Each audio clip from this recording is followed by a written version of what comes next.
اعوذ باللہ من الشیطان الرجیم، بسم اللہ الرحمن الرحیم۔ یہ پچھلے دنوں آیات کا کوئی غلط ترجمہ کیا تھا انہوں نے، سورہ آل عمران کی آیات تھی جی۔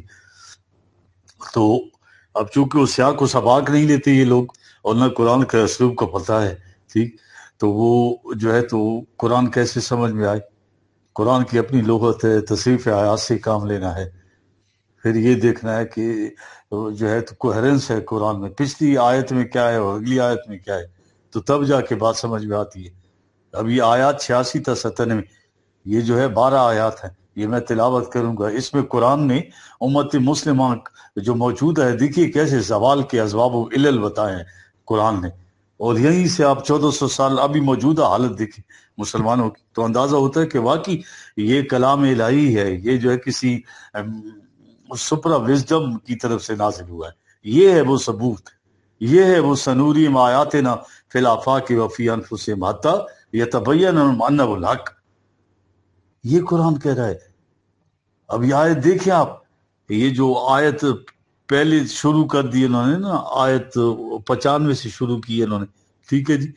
فما نفترا علی اللہ الکذب من بعد ذالک فاولئک هم الظالمون، یہ ایک آیت لے کر اس کا ترجمہ کر رہے ہیں، نہ اس سے پچھلی آیت دیکھ رہے ہیں نہ اگلی آیت دیکھ رہے ہیں۔ تو سمجھ میں آئے گا قرآن ترجموں سے؟ قطعی نہیں، اور یہ پریسٹ ہوڈ تو سمجھ ہی نہیں سکتی۔ یہ جتنے ان کے تراجم ہیں، تفاسیر ہیں، یہ جو موجودہ اسکالرز ہیں سارے، وہ اورینٹلسٹ ایون، یہ سارے کے سارے وہ سب کہتے ہیں کہ ان کو تو ڈسٹ بن میں ڈال دینا چاہیے، کسی کام کی نہیں ہے۔ قرآن ہر زمانے میں نئے معنی دیتا ہے، یہ چیز سمجھ میں لیجیے آپ۔ ابھی سورہ آل عمران کی 86 آیت دیکھیں، کیف یہد اللہ قوما کفروا بعد ایمانہم وشہدوا ان الرسول حق وجاؤہم بینات واللہ لا یہدی قوم الظالمین اولئک جزاؤہم ان علیہم لعنۃ اللہ والملائکۃ والناس اجمعین خالدین فیہا لا یخفف عنہم العذاب وَلَهُمْ يُنْصَرُونَ إِلَّا الَّذِينَ تَابُوا مِن بَعْدِ ذَلِكَ وَأَصْلَحُوا فَإِنَّ اللَّهَ غَفُورٌ رَحِيمٌ إِنَّ الَّذِينَ كَفَرُوا بَعْدَ إِيمَانِهِمْ ثُمَّ ازْدَادُوا كُفْرًا لَن نُقْبَلَ تَوْبَتُهُمْ أُولَئِكَ هُمُ الضَّالُّونَ إِنَّ الَّذِينَ كَفَرُوا وَمَاتُوا وَهُمْ كُفَّارٌ فَلَن يُقْبَلَ مِنْ أَحَدِهِمْ مِلْءُ الْأَرْضِ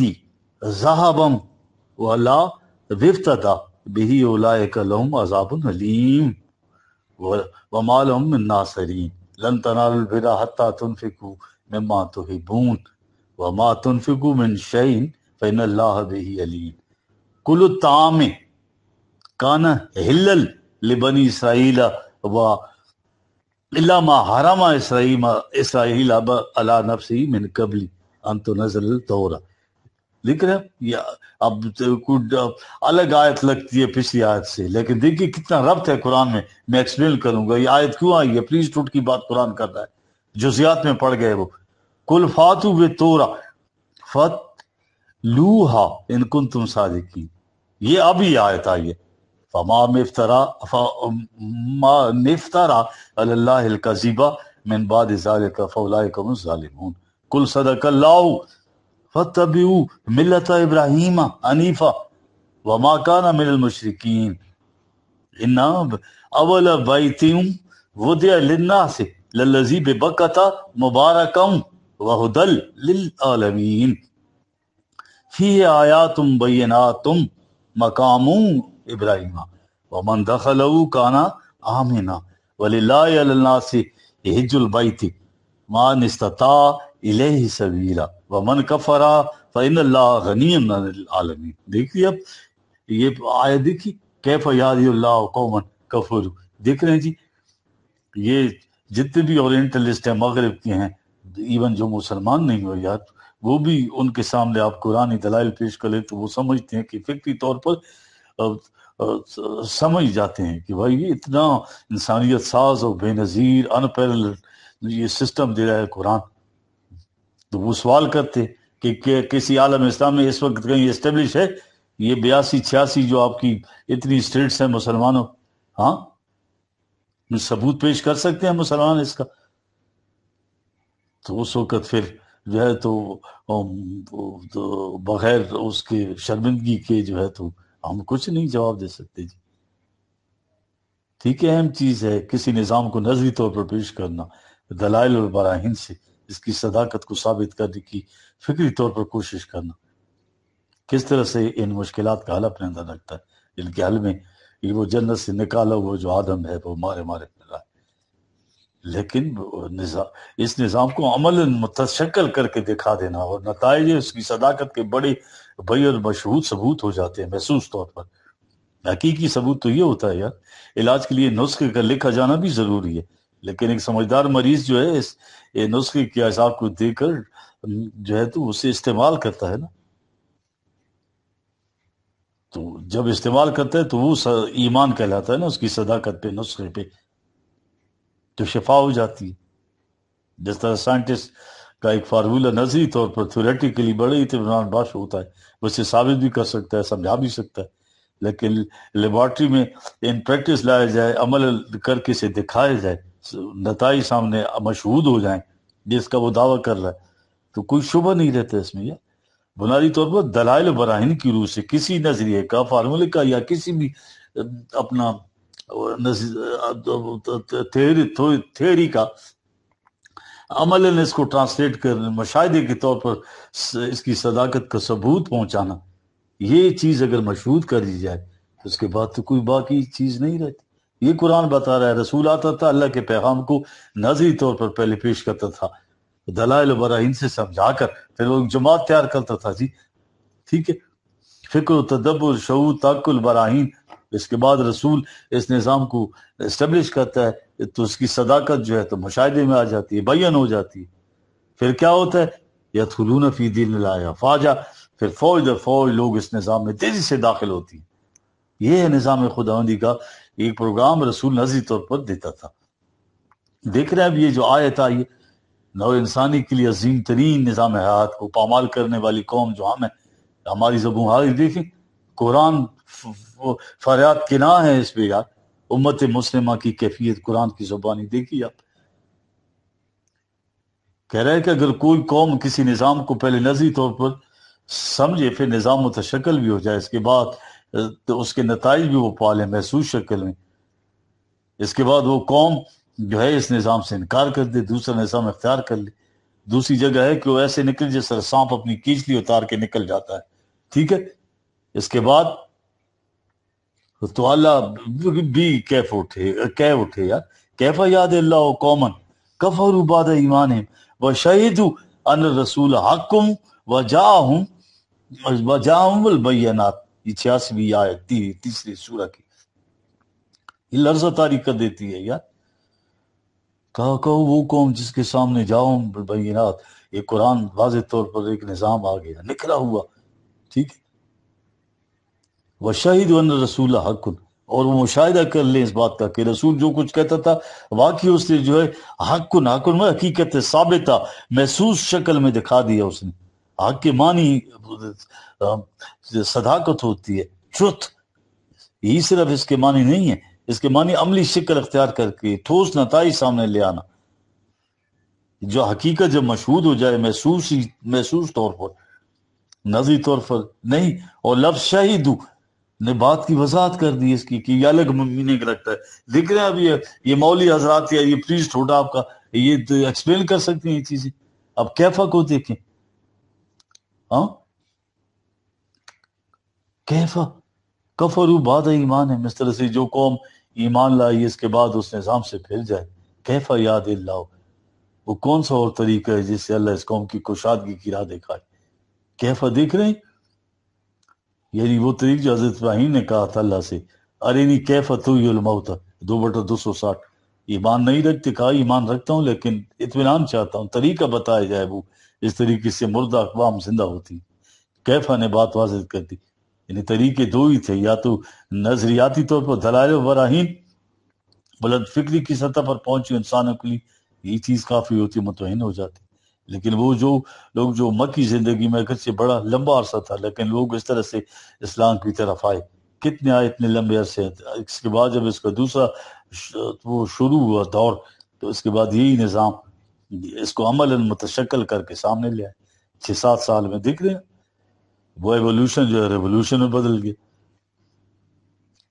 وشہید ان رسول حق، اس قوم نے مشاہدہ کیا یار کہ 22 لاکھ مربع میل پر مملکت قائم ہو گئی، شرق و غرب میں جھنڈا لہرانے لگا. یہ جو کچھ کہہ رہا تھا رسول، دیکھ رہے ٹھوس حقیقت کی شکل میں سامنے لے آئے. بعد میں کیفی یاد اللہ قومن، بتاؤ تم کہ اللہ کو اور کون سا طریقہ اختیار کرے اللہ کے تمہارے لیے یار، جس سے دیکھ رہے کم بخت ہو، کوئی طریقہ باقی رہ گیا ہے کہ تمہیں کشاد کی راہ دکھا دے. اس کے بعد اور کون سا طریقہ ہے یار؟ کیفی یاد اللہ قومن کفروا بعد ایمان ہے، جس کی کی کفیت یہ ہو جی اقبال کے الفاظ میں، خود تلس میں کیسر ہو کسرا شکست، خود سرے تخت ملوکیت نشست. ملوکیت کو تباہ و برباد کرنے کے بعد اس قوم خود ہی ملوکیت کی تخت پر بیٹھ گئی. کیفا یاد اللہ قوم، اس قوم کو کس طرح ہدایت کی راہ دکھائی دے سکتی ہے، کشاد کی راہ، کامیابی کی راہ. ہاں عمل ملوکیت کو ختم کرنے کے بعد دیکھ رہے ہیں ملوکیت دنیا میں سنگین ترین شکل میں جو ہے وہ ہمارے ہاں ہے، بادشاہت نہیں ہے یہاں. اور دعائیں مانگ رہے ہیں جتنے آبار اور ربان ہے پریسٹہوڈ ہے، ملوکیت کو جو ہے تو اسٹیبلائز کرنے کی دعائیں مانگتے رہتے ہیں. یہ جو جزام ہے یا جذب انسانیت کے اوپر آج دنیا کی جو مشرک ترین کافر جنہیں ہمیں کہتے ہیں، دیکھیے انہوں نے بھی اس سامریت کی اور یہ حمانیت کی اور یہ چیزیں پریسٹہوڈ اور یہ اپنا آمیریت یہ ختم کر دی، ہمارے اندر موجود ہیں. دیکھ رہے ہیں آپ یہ مذہبی پیشوائی کے خلاف بھی بات کی گئی ہے. آدھی آیت اگلی آیت دی آیت ہے نا، یہ سورہ توبہ کی 34ویں 35ویں 2 آیات، دولت کے جو انبار اکٹھا کرتے ہیں، نظام کیپٹلزم کو قائم کرتے ہیں، ان کا سرمایہ جہنم کی آگ میں تپائے جائے اور داغے جائیں گے. یہ تھی وہ لعنت انسانیت کی جو قانون کی شکل کے اندر یہ دنیا میں آئی. دیکھ رہے اور یہ آبار اور بار کے بعد قانونیت کیپٹلزم کا تانا بانا اس کی دیکھیں. یہ کیپٹلزم جو کیفی یاد اللہ یہ ہم نے اختیار کر لی. کیف یاد قوم یار اللہ کہہ رہا ہے، پھر غضب نازل ہو گیا اس قوم پر جس طرح ہے ہمارے. دیکھ مذہب پرست جو اقوام ہے دیکھ دنیا میں خالص جو عقل کی رہنمائی کتابیں چلنے والی قوموں کو قومیں بلندی پر ہیں اور یہ پستی پر ہیں یار. تو وما ہم بے خارجین من النار 2:167 جیسی جہنم میں. واللہ لا یہدی قوم الظالمین، اللہ تعالیٰ ایسے لوگوں کو ظلم کا تو مطلب پتہ ہے نا، یہ جس طرح اس نے کیا تھا، یہ اپنا ایک مولوی صاحب ہے یہ ترجمہ یہ ہماری محترمہ بی بی شبنم بتا رہی تھی. یعنی جو شے جس مقام پر ہونی چاہیے اسے اس مقام پہ نہ رکھا جائے. ظالمین وہ قوم ہے، یعنی اعتقاداً تو سب چیزیں مان رہے ہیں، اللہ کو مانا ہے، رسول کو مانا ہے، کتاب کو مانا ہے، دین کو ماننا ہے، لیکن کسی کو اس کے صحیح مقام پر نہیں رکھا ہوا. اللہ جو ایک نظام اور ایک ضابطے قوانین دینے والا تھا وہ صرف اس کی پرستش کرتے ہیں نماز پڑھ کے. یاد رکھو جہاں مذہب کے ریچولز ہوں گے، مذہب کے اوپرانی ہوگی، وہاں زندگی کا کوئی شعبہ بھی اپنے مقام پر دکھائی نہیں دے گا. یہ ہے ظلم. ٹھیک ہے دیکھ رہے آخرت کا جو تصور تھا ہمارے یہاں پوجا پاٹ بن کے رہ گیا عبادت کا. اس دنیا کی یہی اس کے اندر ایک مہم تصور ہے. آخرت کے معنی تو مستقبل سنوارنا تھا یار. دین کی اعضاء ارکان ان کی ادائیگی ہو رہی ہے، حج، زکاتیں، نمازیں، مشقت سے روزے بھی ہیں، کوئی شے اپنے مقام پر نہیں رہی ہو. مقام تو ان کا دین کے اندر تھا. ایک مشین کو گاڑی کے پرزوں کو اگر آپ کھول کے میز پر رکھ دیں الگ الگ، ٹھیک ہے گھڑی نہیں چلے گی، سارے پرزے ٹھیک ہیں. وہ کیوں؟ وقت نہیں بتا دی کہ وہ پرزے اپنے مقام پر نہیں ہوتے. یہ ہے ظلم.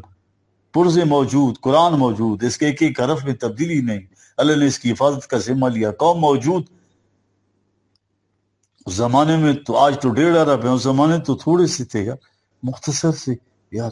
مملکت ساری دنیا میں پھیل گئی ہے. وَشَهِدُوا أَنَّ الرَّسُولَ حَقٌّ. ٹھیک. لیکن نظام دین کے سلسلے میں رسول کریم صلی اللہ علیہ وسلم اور خلافت راشدہ کے دور کی جلوہ گیری کی شہادت قرآن دے رہا ہے. انہوں نے کر کے دکھا دیا. اور ہمارے اسلاف نے اس قوم سے کیا کیا اس کے بعد؟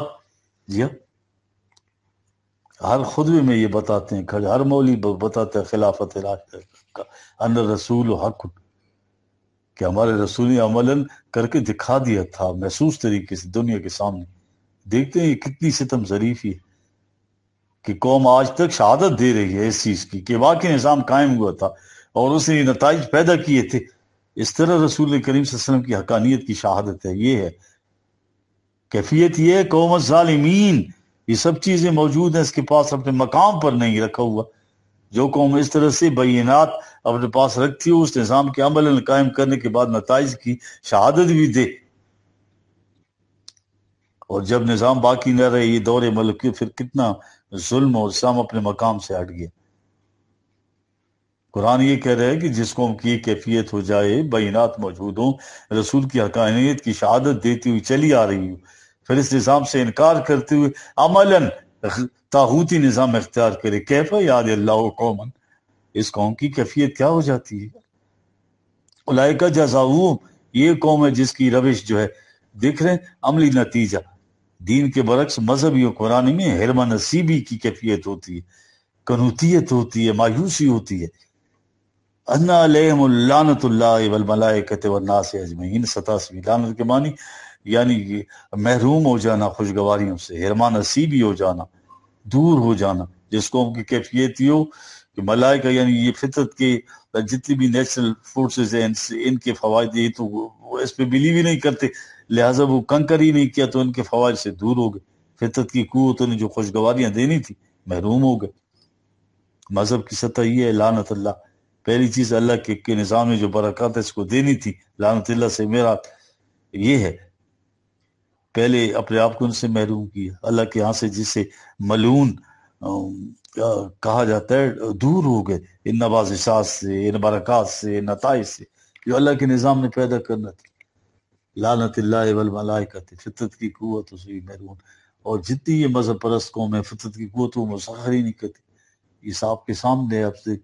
ٹھیک، دنیا کی کوئی قوم بغیر کسی وجہ کی ذلت کے سمندر میں نہیں گرتی. یار ہر ذلت کا جو ہے تو وہ قرآن نے کاس بتا دیا ہے، فلسفہ بتا دیا ہے، اس کی سائنس بتا دی ہے. اور آگے ہے والناس اجمعین، اقوام عالم کی خوشگواریوں سے. دیکھیں بھیک مانگتی ہے جگت، ذلت کے ٹکڑے ہوتے ہیں ہماری طرح. اس سے بڑی لعنت کوئی اور ہو سکتی ہے یار؟ دیکھ جزاؤں یار، ان کی روش کا نتیجہ کوئی خوشگواری کی راہ ان کے سامنے نہیں ہوتی ہے. دعائیں مانگ رہے ہیں کیف یاد اللہ قوم خالدین فیہا. قرآن کہتا ہے وہ اس میں بڑھتے جائیں گے. دیکھ رہے ہیں. اور آگے کیا ہے؟ خالدین فیہا لا یخفف عنہم العذاب، ان کے عذاب میں بالکل وہ تخفیف نہیں ہوتی. ولا ہم ینظرون، اور نہ ان کو مہلت دی جاتی ہے. دیکھ رہے ہیں یہ ہماری حالت. لیکن قرآن جو ہے تو میں نے بتایا نا کہ وہ تو شہزادہ ہے امیدوں کو یار. الا الذین تابوا من بعد ذلک، 89 آیت. تابہ کے مطلب تو آپ کو پتہ ہے، کسی غلط جگہ پہ دورائے پہ آ گئے پھر واپس ہو کر صحیح راستے پہ چل پڑے. لیکن صرف یہ کافی نہیں ہے، قرآن کہتا ہے. ٹھیک ہے، الا الذین تابوا من بعد ذلک. ٹھیک ہے جی. وَأَصْلَحُوا، پھر جو ہے تو وہ اپنے آپ کو جو ہے تو فَإِنَّ اللَّهَ غَفُورٌ الرحیم. ٹھیک ہے، تو پھر تو ان کو حفاظت مل جاتی ہے، نشو و نما بھی ہو جاتی ہے. یہ قرآن بتا. ٹھیک ہے، دیکھ ان الذین کفروا بعد ایمانہم، ایمان کے بعد کفر کی راہیں اختیار کی، غلط راستہ اختیار کیا. اس کا احساس بھی ہوا کہ ہم ذلیل ترین قوم ہیں. کتنا عالمگیر ہے. تو مسلمان آپس میں ملنے دیکھیں مرثیے پڑھتے ہیں، ساری قوم عالم اسلام جو ہے نوحہ خاں ہے یار. یہ کیفیت ہے یار. الا الذین تابوا من بعد ذلک واصلحوا. اب قرآن طریقہ بتا رہا ہے کہ بھائی دوبارہ اپنے آپ کو نکل سکیں گے. ہاں ہاں لن، اور جو اس میں الا الذین تابوا واسطہ نکل سکے، اور جنہوں نے کفر اختیار کیا ثم ازدادوا کفرا، ہاں لن نقبل توبتہم اولئک هم الضالون، پھر ان کی توبہ قبول نہیں ہوتی یار، بلکہ وہ اپنے انکار میں بڑھتے چلے جاتے ہیں گمراہیوں میں. ٹھیک ہے جی. توبہ کی قبولیت تو عمل کے ساتھ مشروط ہے نا جی. ان الذین کفروا وماتوا وهم کفار فلن يقبل من احدهم ملء الارض ذهبا ولا افتدى به. یہ قانونی آیت ہے.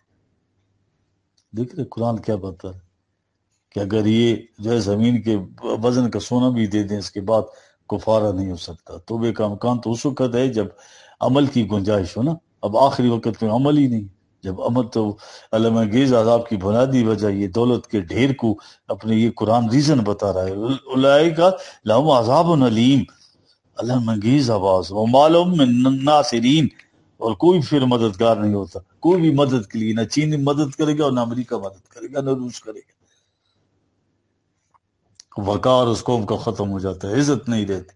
ساری دنیا دیکھیے مذہب پرست طبقے سے ہمیشہ ماضی کی داستانیں سنائیں اور حال پہ ماتم کریں گے. ہے نا یہ قرآن یہ کہہ رہا ہے یار. قرآن جو ہے انسانیت کو ابدی مایوسی سے محفوظ رکھے کا یہ طریقہ بتا رہا ہے یار. یہ اس کی طریقہ کیا ہے قرآن اگلی آیت میں بتا رہا ہے. ٹھیک ہے یہ دیکھیں آپ، یہ 3 بان میں وَلَن تَنَالُوا الْبِرَّ ہاں حَتَّى تُنْفِقُوا مِمَّا تُحِبُّونَ. دیکھ رہے کشاد کی راہ، یہاں سے نکلنے کی راہ ایک ہی تھی. وہ کیا ہے کہ تنفقوا مما تحبون، اس کو کھلا رکھو، کماؤ خوب، لیکن اس کو اللہ کے راستے میں اس چیز کو، دولت تو بڑی عزیز ہوتی ہے. قرآن یہ انفاق جو ہے نا دونوں سرے کھولے ہوں جی، ادھر سے ڈالتے جاؤ ادھر سے نکلتا جائے. یہ پورا ہے کہ فردوس سے گمگشتہ کو پانے کا طریقہ قرآن نے بتا دیا. ٹھیک ہے جی. وَمَا تُنْفِقُوا مِنْ شَيْءٍ فَإِنَّ اللَّهَ بِهِ عَلِيمٌ. کہا اس نظام خدا بندی کی جو کچھ بھی دو گے تو اللہ تعالیٰ کو علم ہے، اس نے حساب رکھا ہوا ہے، فکر مت کرو. یہی قرآن بتا رہا ہے. ٹھیک ہے جی. امتوں کی مرض کوہن کا چارہ، لن تنالوا البر حتی تنفقوا مما تحبون. بانے کشاد کی راہ کبھی نہیں پا سکو گے جب تک اس کو کھلا نہ رکھو. کس حد تک؟ کل لف، ہاں سب کچھ ضرورت کے مطابق، لیکن باقی سارے کا سارا جو ہے تو یہ سینٹرل اس میں بیت المال میں جمع کرو. اور زندگی کے ہر شعبے میں قرآن جو ہے دیکھیے متعین طور پر بات کرتا ہے. یہ دیکھیے اب 7/3 ایک آیت ہے، اتبعوا ما انزل الیکم من ربکم ولا تتبعوا من دونہ اولیاء. اتباع صرف قرآن کا جو اللہ نے نازل کیا، اس کی پیرالل کوئی بھی چیز کفر ہے، شرک ہے. یاد رکھو.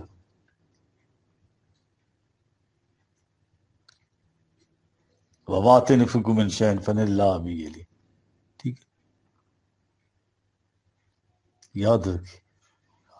قوانین خداوندی کی اطاعت جو ہے تو باہر کی نہیں، وہ قانون خداوندی کی جگہ کسی انسان کی شریعت کے اتباع اگر کر رہے ہو تو یہ نہیں ہے، وہ تو کفر ہے، شرک ہے. الاسلام کیا ہے؟ افغیر دین اللہ یبغون وله اسلم من فی السماوات والارض. 3 اقتیاسی من یبتغی غیر الاسلامی دینا فلن یقبل منہ. 50ویں آیت، تیسری سورہ کی. دیکھیں پچھلی آیات نہ لے تو اگلی آیات سمجھ میں ہی نہیں آتی یار. ایک آیت لے کے اس کا ترجمہ آپ لوگ کرتے ہو یار، مس گائیڈ کرتے ہو ساری دنیا کو یار. خدا کے لیے یار قرآن کو مذاق مت بناؤ یار. اب دیکھیں نا دین خداوندی کی سب سے زیادہ مخالفت مشرکین کی وجہ یہ اہل کتاب اہل مذاہب نے کی تھی یار. اس لیے یہ آیت آئی ہے. وہ مطمئن ہوتے ہیں کہ ہم جس راستے ریچولز کریں بس صحیح راستہ ہے. یہ یہودیوں نے اعتراض کیا تھا، لیکن وہ اعتراض اہل کتاب اصل دین پر نہیں کرتے، بلکہ جو دین کی جزیات ہیں وہ جو زمانے کے تقاضوں کے مطابق بدلتی رہتی ہیں. یہ سارے بحث اسی مذہبی فرقے میں سارے مناظر اسی پہ ہوتے ہیں. دین کی اصل کے متعلق بات نہیں کریں گے. آمین بسائے بالخفی یا نماز میں آمین اونچی آواز سے، ٹھیک ہے. عطیات میں اشہد اللہ انگلی اٹھانی چاہیے نہیں اٹھانی چاہیے.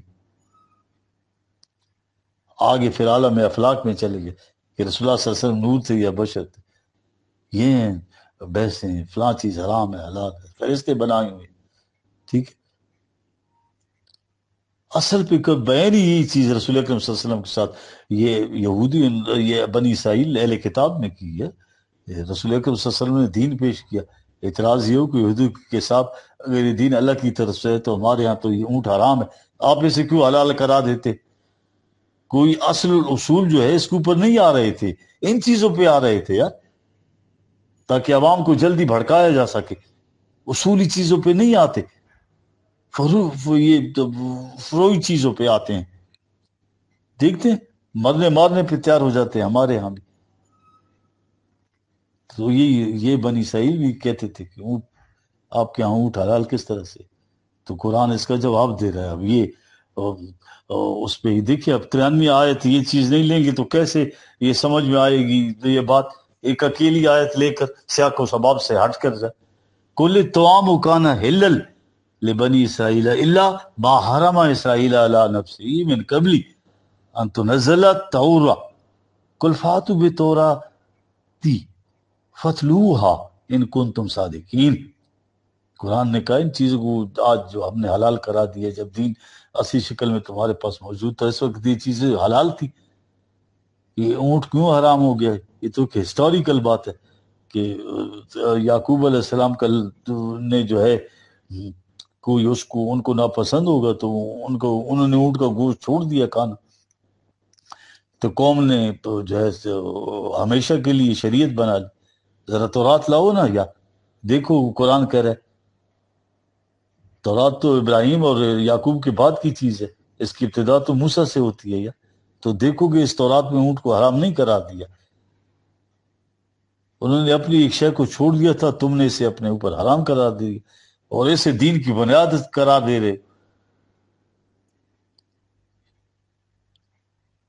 تو کہا سند تو اللہ کی کتاب ہوگی یار، وہ اللہ کی کتاب لاؤ، اور اللہ کی کتاب میں تمہیں یہ بات تو ملے گی نہیں کہ حضرت یعقوب نے یہ چیز کی تھی. یہ تو بات کی چیز ہے، کہا ہوا یہ تھا تمہارے ساتھ، اور تم اس چیز کو اب جو ہے نزاع کا بنیادی مسئلہ لے کے آئے کہ اونٹ کیوں حرام ہے اور اونٹ جو ہے حلال کیوں ہے. یہ قرآن نے جو ہے پوری انسانیت کے لیے حلال و حرام کا طے کر دیا ہے. حلال طیبہ یعنی خوشگوار ہو، طبیعت کو پسند ہو، مضر صحت نہ ہو، ٹھیک ہے، اس کے اوپر کوئی پابند، ساری چیزیں حلال ہیں. یہ قرآن نے بتایا. یاد رکھیے یہ جو قوم کے جو مشاہیر ہوتے ہیں، بزرگ ہوتے ہیں، ان کا طرز زندگی جو ہے پوری قوم کو متاثر کرتا ہے یار. یہ اب وہ آیت آ گئی 94 جس پہ یہ ڈسپیوٹ کھڑا کیا ہوا ہے ان سب نے. یہ 94 اب اس کو فما نفترا علی اللہ الکذب من بعد ذالک فاولئک هم الظالمون. ٹھیک ہے، اب ایک افتراء کا، پھر کذبہ کا، پھر یہ ظالمون کا، بالکل یہ پرشنائز کیا ہوا ترجمہ انہوں نے. ٹھیک ہے، وہ ظالمون مقام سے جو ہٹ جائے، افتراء اس چیز کو جو گھڑی ہوئی اپنے آپ سے، اپنے دماغ سے، ٹھیک ہے جی، کنکوکٹ جسے انگریزی میں کہتے ہیں، اور کذبہ وہ جھوٹ. ٹھیک ہے، یہ قرآن یہ بتا رہا ہے جی تمہارے حلال کیوں ہے، تو یہ افتراء ہے، ظلم ہے، یعنی اپنے مقام سے ہٹی ہوئی بات کر رہے ہو. جو بات جہاں رہنی چاہیے وہاں رکھو. اصل دین ہے. یہ جزیات جو ہیں ان کو اہمیت حاصل نہیں ہے، ان کے اختلاف کی بنا پر اصل دین سے اختلاف کر جاؤ، یہ تو ظلم ہے. کل صدق اللہ فتبعوا ملت ابراہیم حنیفہ. دیکھ رہے 95 آیت. ان کا سچی بات تو یہ تھی، اللہ نے کہہ دی تھی. تم کہتے ہو نا کہ ہم ابراہیم جو ہے ہمارا بزرگ تھا، تو پھر اس کی ملت کا اتباع کرو نا. بتاؤ ابراہیم کے زمانے میں اونٹ حرام تھا یا حلال؟ وما کان من المشرکین، وہ سیدھی راہ پہ چلتا تھا، وہ مشرکین نہیں تھا یار. وہ تو عالمگیر انسانیت کی ملت ابراہیمی کی اہمیت ہے. وہ ساری انسانی گروہ بندیوں سے، تفرقہ انگیزیوں سے جغرافائی حدود سے عالمگیر انسانیت کے لیے ایک دین دیا، ایک نظام دیا، بانی ابراہیم علیہ السلام تھی. دیکھ رہے تم ان تنگناؤں کے اندر الجھ کے دین کی اصل اور جو بنیاد ہے اس سے منحرف ہو رہے ہو. یہ جائز ہے، یہ ناجائز ہے یار، قوم کو الجھا رہے ہو ان کے ناس. قرآن کہتے ہیں آؤ ابراہیم کی ملت کی طرف یار. ان اولا بیتین وضع للناس سے للذی ببکۃ مبارکم وہدل للعالمین 96. ٹھیک ہے. دیکھیے جہاں بھی کعبے کا ذکر ہے وہاں دیکھیے اجتماعیت کا ذکر ہے، الناس کا ذکر ہے، پوری انسانیت کا ہے. یہ مسلمان تو اس کے لیے کنوینر ہوں گے، لشدو منافع لوں، تاکہ نو انسانی کو اقوام عالم کی دعوت تک اپنی آنکھوں سے دیکھے کہ ان کی منفعت کے لیے کیا کیا کام ہو رہے. ایک مرکزیت قائم کی، مبارکن یعنی وہ چیز بر وقت بارش سے جو بڑی گھنی ہو جائے، سرسبز و شاداب ہو جائے. ٹھیک ہے. پوری نشوواں اور استحکام کے سامان اور ذرائع لیے ہوئے. دیکھ رہے وہ دلیل عالمین. ٹھیک. تمام اقوام عالم کو کشاد اور اقوام عالم کا راستہ دکھانے کا مرکز ہے. یہ ہے فی آیات بینات. خود کعبے میں اس میں تو نہیں، آیات بیانات تو اس نظام میں ہے جو ابراہیم علیہ السلام دی گئے ہیں یا قرآن میں ہے. واضح علامات، واضح قوانین. ٹھیک ہے. مقام و ابراہیم. اب یہ مقام و ابراہیم آئیے. ٹھیک ہے. مقام ابراہیمہ سے آپ کو ایکسپلین کر چکے ہیں. یہاں کے انسانیت کے لیے سے ایک مرکز قائم کیا تھا نا ابراہیم نے، بڑی مشقتوں سے، ٹیسٹ سے گزرنے کے بعد. قرآن کہتا ہے کہ اس کے بعد یہ نظام قائم کیا تو اس سے پھر کیا مقام مل گیا؟ انی جائلوں کا للناس امامہ 2/124. پوری انسانیت کی لیڈرشپ نصیب میں ہو گئی. یہ ہے مقام ابراہیمہ. انی جائلوں کا للناس امامہ یار. اس سے کہا مقام ابراہیمی، نو انسانی کی لیڈرشپ ہے، اقوام عالم کی امامت. یہ ہے مقام ابراہیم. آؤ بلاؤ لوگوں کو اور کہو یہ ہے وہ نظام ہمارا. اس کا یہ مرکز محسوس کی کعبہ ہے. یہ مقام ابراہیمی نو انسانی کی امامت کا سمبل ہے. یہ دکھاؤ ان لوگوں کو. یہ ہے مقام ابراہیم کی پوزیشن اس کائنات میں. نو انسانی کا امام، لیڈرشپ تمام انسانوں کی، کسی ایک قوم کی نہیں، گیروں کی نہیں، نسل کی نہیں، مین کائنڈ کی لیڈرشپ، یونیورسلزم. یہ ہے وہ ربنا تقبل منا انک انت السمیع العلیم.